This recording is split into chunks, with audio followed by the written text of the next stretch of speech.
Shalom. Before we begin this video, first and foremost, I want to give all praise, honor, and glory to Yahweh, Ba'ashem, Yahweh Shai, Rahawah Kakwadash, and double honors to the apostles and elders of Great Millstone that still to this very day continually rule very well. Shalom to the whole elect that's continually laboring this truth, that's giving all diligence to make your calling lecture sure, and our faith, true sincerity. Now, the topic of this video is going to be entitled, Don't Lose the Edge. All right, because we're now in the time of to be on edge, man, for lack of a better term. Basically, to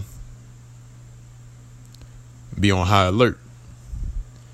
All right, and to continually stay in the spirit and to not deviate away from the presence of Yahweh Ba'ashem Yahweh Shai. All right.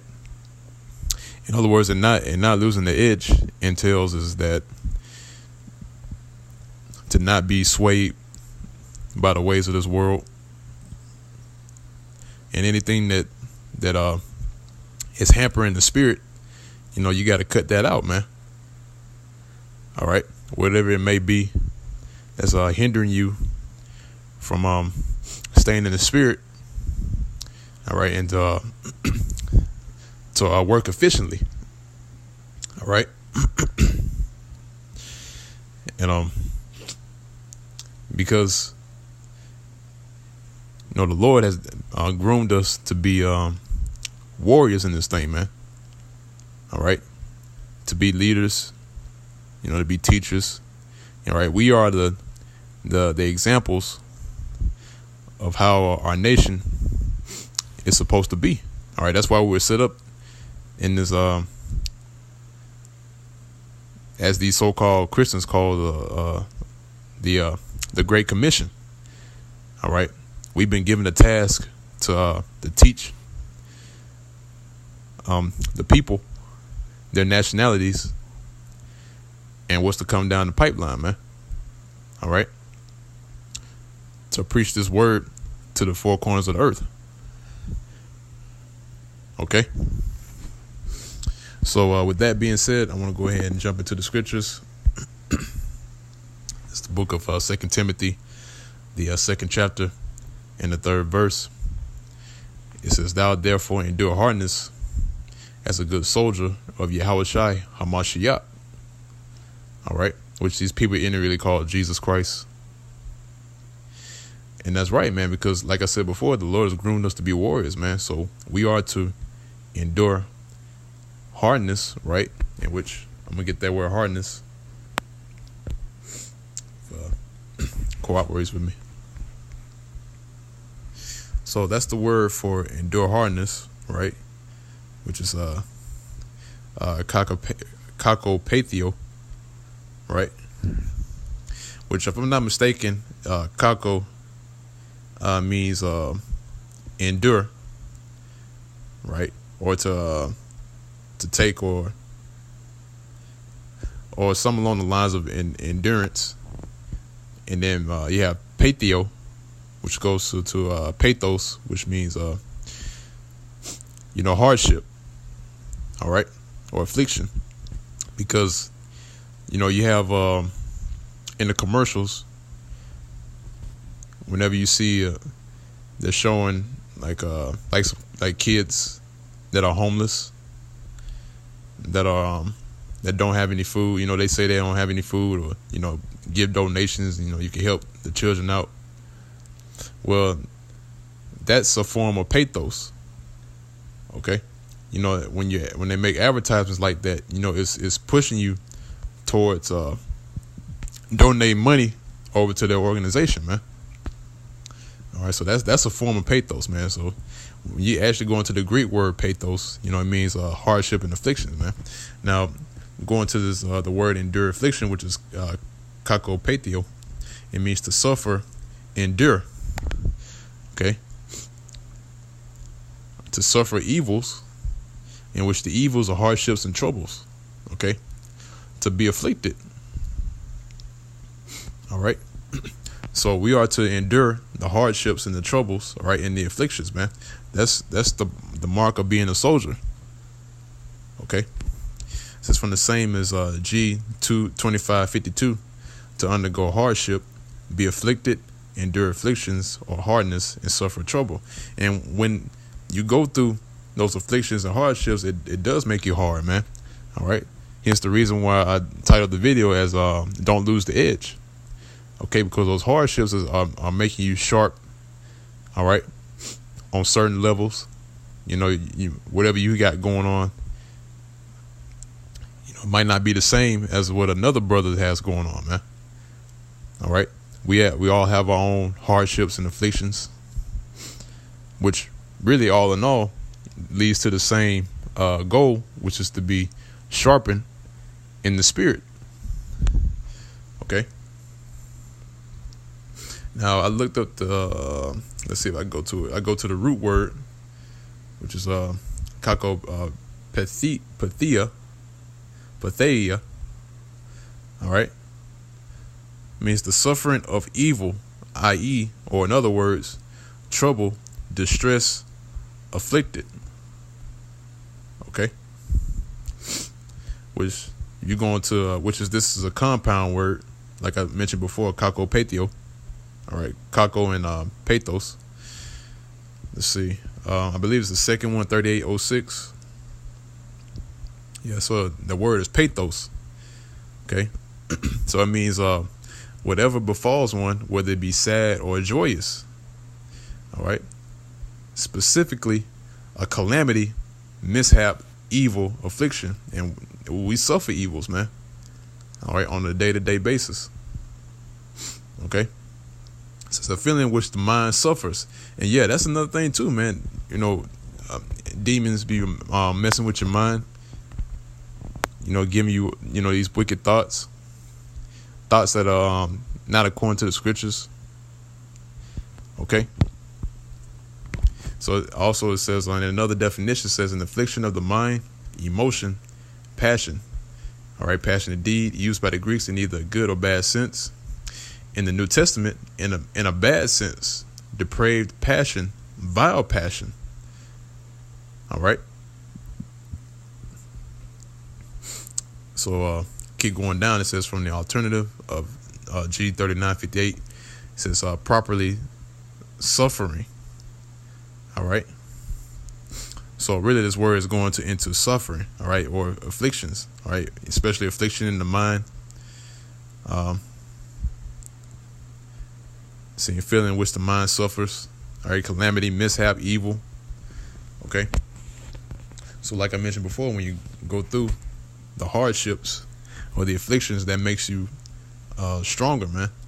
And it makes you more sharper. Okay.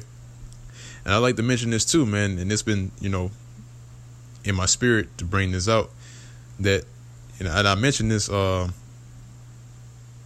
time at the camp.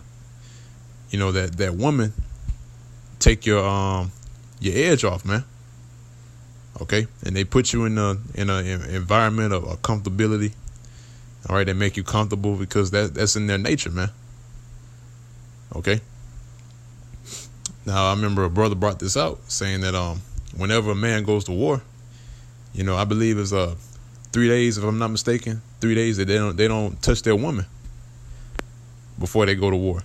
Why is that? Because it takes their edge off. All right, and right now we're in a war, man. Okay, we are in a spiritual war. So therefore, you know, these women, you know, they're afterthoughts, man. All right.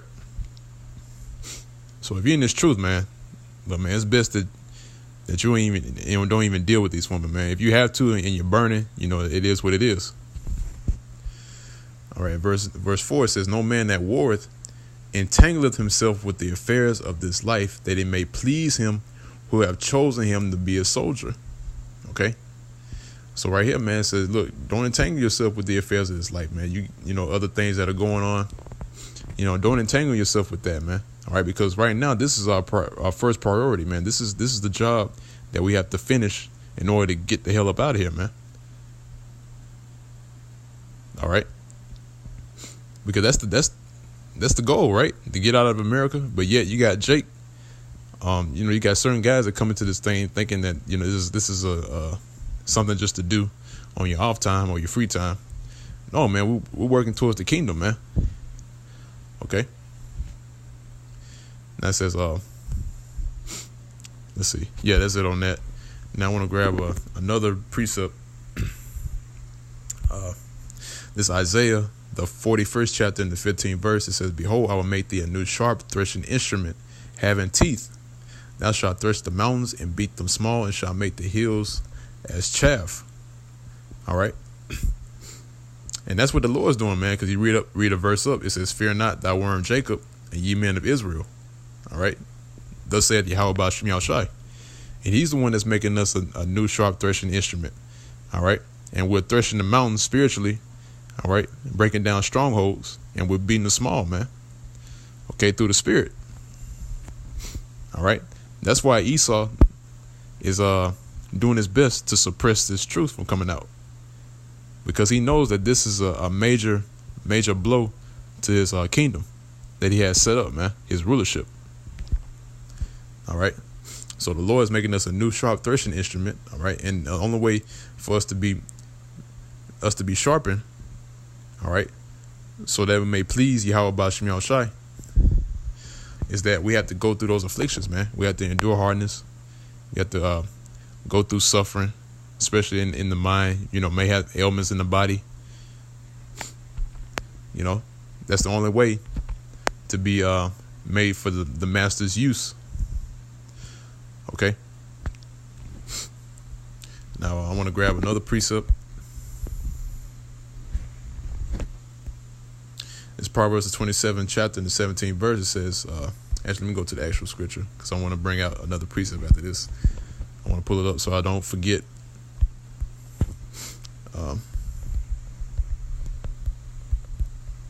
It's like it. Bear with me for 1 second.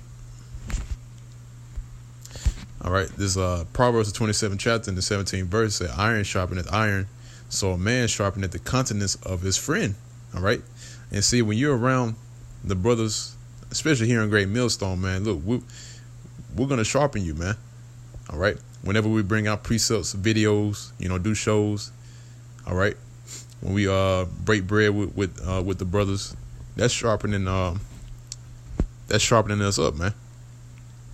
Okay. Because when you're outside and, when you're not around the brothers, basically you're out by yourself, man. All right. And that's really, that word soldier goes into, man. The word soldier goes into being by yourself if you go into the word. All right. But when you're around like-minded brothers, that pretty much sharpens you up. And, it takes you away from the bullshit of the world, man. I just gotta tell it like it is, man. All right. So I want to grab another precept and I'm closing on out. This is 2 Timothy, the 2nd chapter, and the 21st verse. It says, "If a man therefore purge himself from these, he shall be made a vessel, or he shall be a vessel unto honor." And Slakia. Actually, let me start verse Slakia. This is 2 Timothy, the 2nd chapter, and the 20th verse. It says, "But in a great house there are not only vessels of gold and of silver, but also of wood and of earth, and some to honor and some to dishonor." All right. So we are vessels in the house of Yahweh Shem Yahushai. This is the house of David, man. All right. So there are vessels of gold and silver in the house of David, and there's also vessels of wood and earth, man. And those guys are going to be found out of what they really are, because they're going to be tried by fire. Okay, the scriptures going to that, speaking about how your works or your whatever you produce is put through the fire to see what type of